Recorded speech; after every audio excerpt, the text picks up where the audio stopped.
ये जो आतंकवादी है, ये नक्सलवादी है, उनके पास शस्त्र और बारूद कहां से आता है? वो तो विदेश की धरती से आता है और सीमाएं संपूर्ण रूप से आपके कब्जे में है। सीमा सुरक्षा बल आपके कब्जे में है। जो आपके कब्जे में है उसको तो संभालो, और जो विदेश से बारूद आता है, शस्त्र आते हैं, आतंकवादियों के पास पहुंच जाते हैं, उसको तो रोको। जवाब नहीं है। मैंने उनको दूसरा सवाल पूछा।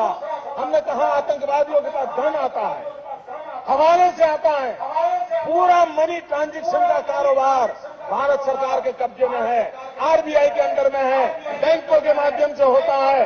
क्या प्रधानमंत्री आप इतनी निगरानी नहीं रख सकते कि ये जो धन विदेश से आकर के आतंकवादियों के पास जाता है आपके हाथ में है, राज्य उसमें कहीं बीच में नहीं आते, आप उसको क्यों नहीं रोकते हैं, क्यों नहीं पकड़ पाते हो? आप उसके लिए क्या करना चाहते हो?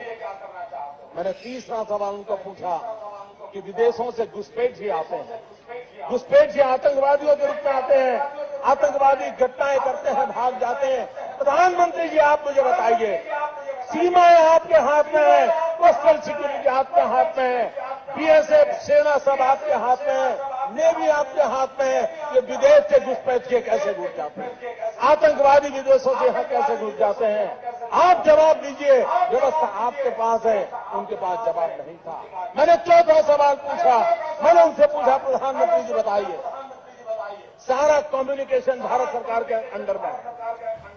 कोई भी अगर टेलीफोन पे बात करता है, ईमेल भेजता है, कोई भी कम्युनिकेशन करता है, भारत सरकार उसको इंटरप्ट कर सकती है, इंटरप्ट कर करके जानकारियां पा सकती है कि आतंकवादी गतिविधि के अंदर कौन सा कम्युनिकेशन चल रहा है, और आप उसे रोक सकते हो। मैं पूछना चाहता हूं प्रधानमंत्री जी को, इस विषय में आपने क्या किया है?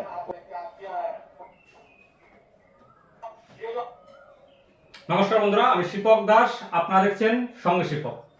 শুরুতেই আগে বলে রাখি, আমাদের কাশ্মীরে পেহেলগামে যে ঘটনা ঘটেছে সেই ঘটনার আমরা নৃশংস থেকে নৃশংসতম শাস্তি চাই। দোষীদের শুধু শাস্তি দিলেই হবে না, তাদেরকে এমনভাবে নির্মূলে ঘুরিয়ে দিতে হবে যাতে আগামী দিনে ভারতবর্ষে কেন যে কোনো জায়গায় কোনো সন্ত্রাসবাদী হামলা করার আগে তারা 10 বার হলেও চিন্তা ভাবনা করে।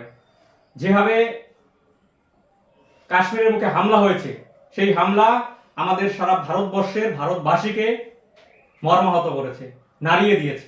তাই আমরা চাই সেই হামলার যোগ্য জবাব ভারত সরকারের তরফ থেকে দেবে, এই আশা রেখে আজকের আমি এই ভিডিওটি শুরু করছি। বন্ধুরা, প্রধানমন্ত্রীর 2014 সালের আগে, অর্থাৎ 2014 সালের লোকসভা নির্বাচনের আগে একটি জনসভায় তৎকালীন দেশের প্রধানমন্ত্রী মনমোহন সিংকে তিনি নির্বাচনী জনসভায় কিছু প্রশ্ন ছুড়ে দিয়েছিলেন, সেই সময় দেশে বিভিন্ন জায়গায় জঙ্গি হামলা নিয়ে। তো আজকে আমি বর্তমান প্রধানমন্ত্রীর কাছে কিছু প্রশ্ন রাখবো, তার করাই প্রশ্নগুলো আমি বর্তমান প্রধানমন্ত্রীর কাছে রাখবো। কারণ সেই সময় প্রধানমন্ত্রী নরেন্দ্র মোদী মনমোহন সিংকে যে প্রশ্নগুলো করেছিলেন সেই প্রশ্নগুলোর উত্তর মনমোহন সিং দিতে পারেনি, প্রধানমন্ত্রী বলেছেন। আশা করি আমি যে প্রশ্নগুলো প্রধানমন্ত্রীকে করব, তার করা প্রশ্নগুলো, সেই প্রশ্নগুলোর উত্তর আমি পাবো। তাই সকলের কাছে আগে শুরুতেই বলে রাখছি, এই ভিডিওটি শেয়ার করে এমনভাবে ছড়িয়ে দিন যাতে সকলেই এই ভিডিওটি দেখতে পারে। বন্ধুরা, প্রধানমন্ত্রী 2014 সালে একটি জনসভায়, সেই সময় দেশে বিভিন্ন জায়গায় জঙ্গি হামলা নিয়ে বলতে গিয়ে তিনি জনসভায় বলেছিলেন, তৎকালীন প্রধানমন্ত্রী মনমোহন সিংকে প্রশ্ন করেছিলেন যে প্রধানমন্ত্রীজি, জঙ্গিদের কাছে অস্ত্র বারুদ কোথা থেকে আসে? ও তো বিদেশ থেকে আসে, অর্থাৎ অস্ত্র বারুদ সে তো বিদেশ থেকে আসে, তাহলে বিদেশ থেকে আসার সময় নিশ্চয়ই বর্ডার পার হয়ে আসে, তাহলে বর্ডারের দায়িত্বে কারা রয়েছে? বর্ডারের দেখভাল কারা করে? রাজ্য সরকার না কেন্দ্র সরকার? নিশ্চয়ই কেন্দ্র সরকার। তাহলে কেন্দ্র সরকার কি করছিল? কেন্দ্র সরকারের কি ভূমিকা ছিল? বর্ডার দিয়ে আমাদের দেশের জঙ্গি অস্ত্র বারুদ নিয়ে এসে আমাদের দেশে হামলা করবে, কেন্দ্র সরকার কি করছিল? সেই সময় প্রধানমন্ত্রী মনমোহন সিংকে সেই সময়ের প্রধানমন্ত্রীকে প্রশ্ন করেছিলেন, আমিও বর্তমান প্রধানমন্ত্রীকে প্রশ্ন করছি, তাহলে কিভাবে আমাদের দেশে এইভাবে একের পর এক হত্যাকাণ্ড, পুলওয়ামা থেকে শুরু করে পেহেলগাম ঘটে চলছে? আপনার কাছে প্রশ্ন, আশা করি আপনি উত্তর দিতে পারবেন। দ্বিতীয় প্রশ্ন বর্তমান প্রধানমন্ত্রী মনমোহন সিংকে করেছিলেন, আমিও সেম একই প্রশ্ন বর্তমান প্রধানমন্ত্রীকে করছি। জঙ্গিদের হাতে টাকা বিমানের মাধ্যমে আসে, বর্তমান প্রধানমন্ত্রী বলছেন মনমোহন সিংকে।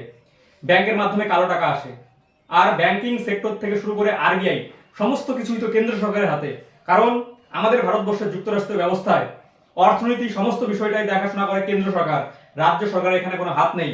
তাহলে জঙ্গিরা যেভাবে কালো টাকার উৎস অর্থাৎ কালো টাকাগুলো পাচ্ছে, বিভিন্ন টাকার মাধ্যমে তারা যে হামলা করার সাহস পাচ্ছে, টাকা পাচ্ছে, কালো টাকা, সেই টাকা কিভাবে পাচ্ছে? এ তো কেন্দ্র সরকারের হাতে অর্থনীতি ব্যবস্থা। তাহলে কেন্দ্র সরকার এক্ষেত্রে কি করছে?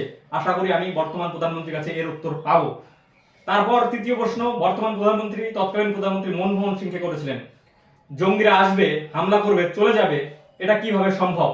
কারণ আপনাদের হাতে রয়েছে, অর্থাৎ কেন্দ্র সরকারের হাতে রয়েছে সেনা, নৌসেনা, বিমান সেনা, এই সমস্ত কিছু থাকার পরেও, সমস্ত নিরাপত্তার দায়িত্ব কেন্দ্র সরকারের হাতে থাকার পরেও কিভাবে জঙ্গিরা আমাদের দেশে ঢুকে আমাদের দেশের নাগরিককে হত্যা করে, আমাদের দেশের সেনা জওয়ানকে হত্যা করে চলে যায়? কেন্দ্র সরকার কিছু জানতে পারে না, আগাম কিছু ব্যবস্থা নিতে পারে না, এটা কিভাবে সম্ভব হচ্ছে? বর্তমান প্রধানমন্ত্রী সেই সময় মনমোহন সিংকে প্রশ্ন করেছিলেন। আমিও বর্তমান প্রধানমন্ত্রীকে প্রশ্ন করছি, কারণ প্রধানমন্ত্রী বলেছিলেন মনমোহন সিং কোনো উত্তর দিতে পারেনি। আশা করি বর্তমান প্রধানমন্ত্রী আমার এই উত্তরটি দিবেন একজন সাধারণ নাগরিকের।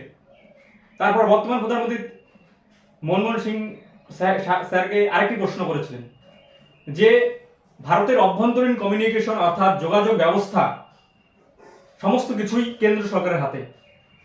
জঙ্গিরা ধরা যাক কোনো ফোনের মাধ্যমে কিংবা এসএমএস এর মাধ্যমে তারা যোগাযোগ করছে আগে থেকে যে কোনো একটি জায়গায় তারা হামলা করবে, কোনো একটি জায়গায় তারা জঙ্গি হামলা করবে অর্থাৎ আক্রমণ করবে, তাহলে কেন ভারত সরকার কমিউনিকেশন যোগাযোগের মাধ্যমে তারা আগে থেকে ট্যাগ করে জানতে পারলো না যে অমুক জায়গায় হামলা হতে পারে? তাহলে এটা কি ভারত সরকারের ব্যর্থতা নয়? এর উত্তর আমি প্রধানমন্ত্রীর কাছে চাইছি, কারণ সেই সময় প্রধানমন্ত্রী মনমোহন সিং উত্তর দিতে পারেনি বলেই বর্তমান এই প্রধানমন্ত্রীকে গদিতে বসানো হয়েছে, সরকারে আনা হয়েছে। কারণ সেই সময় বিরোধী থেকে শুরু করে আমরাও প্রশ্ন তুলেছিলাম যে মনমোহন সিং জঙ্গি হামলা ঠেকাতে ব্যর্থ, প্রধানমন্ত্রী নরেন্দ্র মোদীকে করলে হয়তো তিনি ঠেকাতে পারবেন, তাহলে কেন হচ্ছে? এই উত্তরগুলো আমি চাইব। যদিও এই প্রশ্নগুলো করার পর আমি মনে করি যে কিছু মানুষ বোঝানোর চেষ্টা করবে আমি যেহেতু প্রধানমন্ত্রীকে বর্তমানে সময়ে জঙ্গি হামলা বিভিন্ন প্রশ্ন করছি, আমি দেশ বিরোধী, আমি পাকিস্তানের দালাল, চীনের দালাল।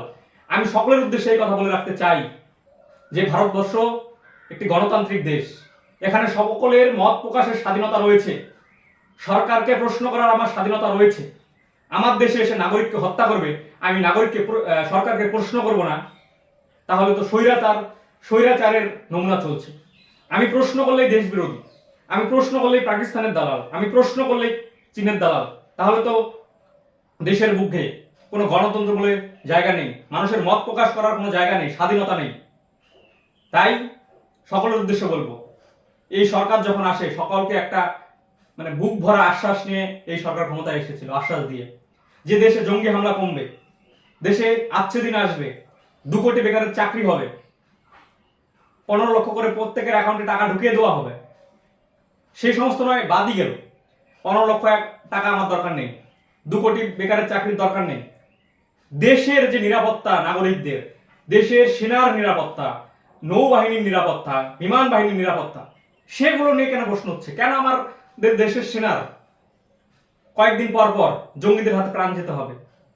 এই বিষয়টিতেও সরকারকে দেখার দায়িত্ব। তার জন্য তো আমরা 2014 সালে মনমোহন সিংকে হাঁটিয়ে বর্তমানে বিজেপিকে অর্থাৎ প্রধানমন্ত্রী নরেন্দ্র মোদীকে আমরা ক্ষমতায় এনেছি, আমরা সারা দেশের নাগরিক। তাহলে কেন ঘটবে?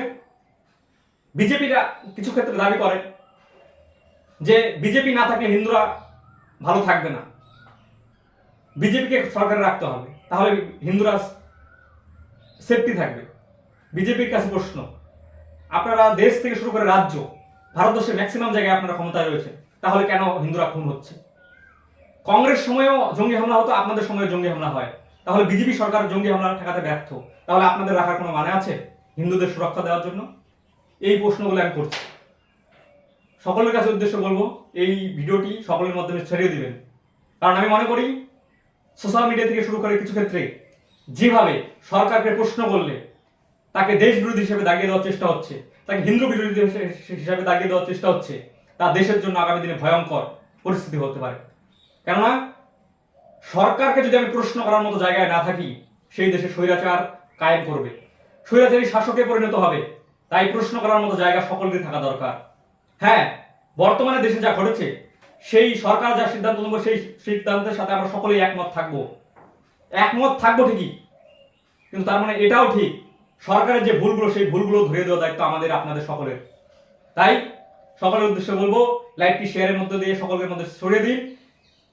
অনেকের মধ্যেই প্রশ্ন করার ইচ্ছা আছে, কিন্তু কিছু কিছু মানুষের ভয়ের জন্য তাকে দাগিয়ে দেওয়া হবে দেশ বিরোধী, তাকে দাগিয়ে দেওয়া হবে হিন্দু বিরোধী, অনেক প্রশ্ন করতে পারছেন না। তাই সকলের উদ্দেশ্যে বলছি, এই ভিডিওটি সকলের মধ্যে ছড়িয়ে দিন।